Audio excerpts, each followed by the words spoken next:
Dalam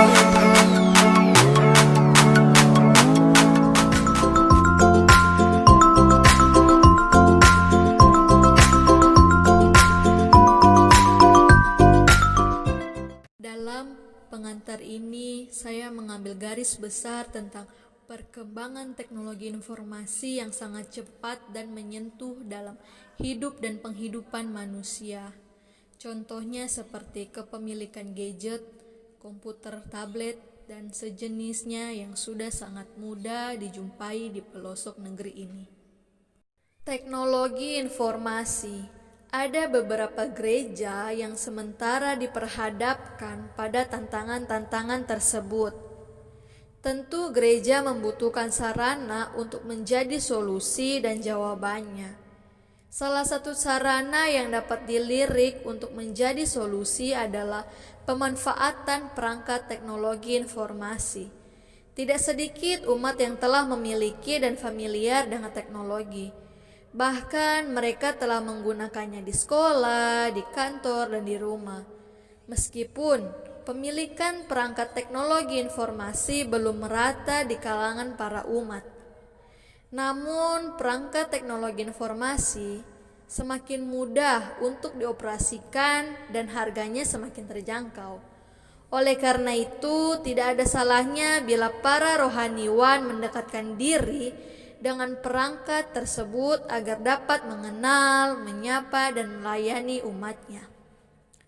Dalam teknologi informasi dan kekristenan ini telah mempunyai kelebihan dan kekurangannya tersendiri, yaitu dalam kelebihannya adalah bahwa ada beberapa orang yang menggunakan alat komunikasi atau gadget mereka dengan hal-hal yang positif.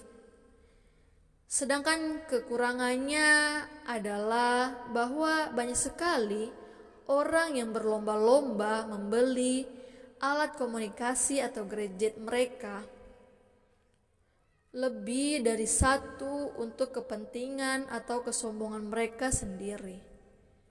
Dalam hal ini ada beberapa contoh pemanfaatan teknologi yang sesuai dengan perintah Tuhan. Contohnya dalam misi gereja. Yang pertama, teknologi informasi mendukung proses komunikasi. Artinya bahwa seorang hamba Tuhan yang hendak melakukan komunikasi dengan para jemaatnya bisa melalui Facebook, website, dan lain sebagainya. Namun, seorang hamba Tuhan juga bisa berkomunikasi dengan para jemaatnya secara langsung setiap hari dan minggu.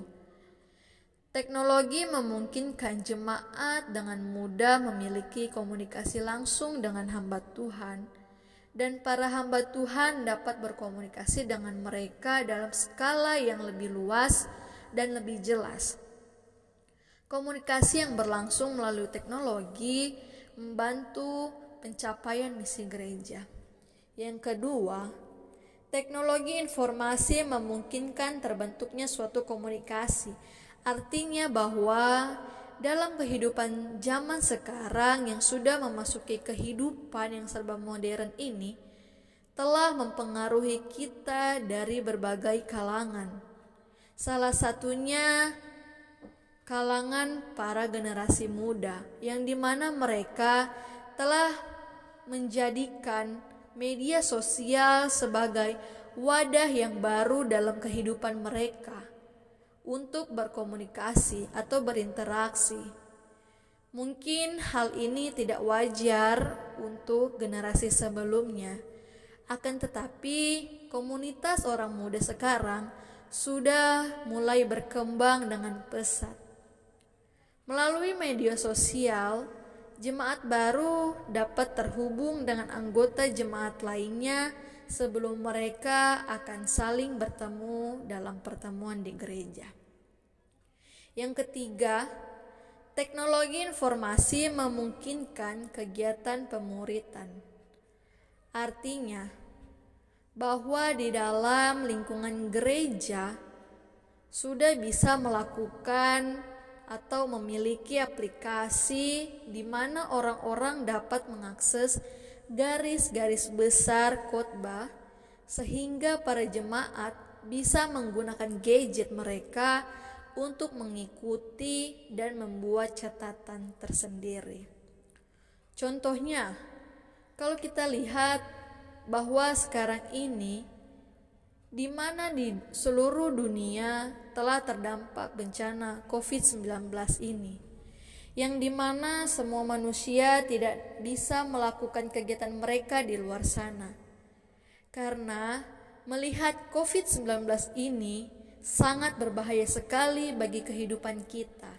Maka dari itu, kita semua yang hidup di muka bumi ini dianjurkan untuk melakukan semua kegiatan kita seperti bekerja, bersekolah, berkuliah, dan terutama beribadah hanya di rumah kita masing-masing, secara virtual melalui alat komunikasi kita seperti handphone dan laptop. Menurut Alfred North Whitehead dan J. Robert Oppenheimer, keduanya merupakan filsuf dan ilmuwan terkenal dari era kita. Tetapi mereka bukan orang Kristen, namun ilmu pengetahuan modernnya terlahir dari pandangan dunia Kristen. Whitehead mengatakan bahwa kekristenan adalah ibu dari ilmu pengetahuan karena berkeras pada rasionalitas Allah. Ahli entomologi Stanley Beck mengatakan bahwa meski bukan orang Kristen, telah mengakui premis-premis landasan ilmu pengetahuan yang ditawarkan oleh pandangan dunia Judeo-Kristian. Yang pertama dari premis-premis yang tidak dapat dibuktikan tempat ilmu pengetahuan dilandaskan atasnya adalah keyakinan bahwa dunia ini nyata dan bahwa pikiran manusia mampu mengetahui sifat aslinya.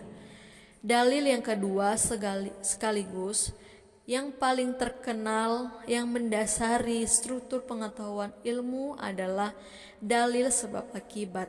Premis ilmu dasar yang ketiga adalah bahwa alam itu terpadu. Dengan perkataan lain, landasan epistemologi teknologi adalah pandangan dunia Judeo-Kristian yang diungkapkan dalam Alkitab. Dalam bagian penutup ini, saya menyimpulkan bahwa kita sebagai para umat ciptaannya harus menggunakan teknologi itu untuk memperoleh manfaat yang lebih positif lagi, dapat memberkati banyak orang, dan yang terutama ialah untuk memuji, memuliakan, dan membesarkan nama Tuhan. Terima kasih.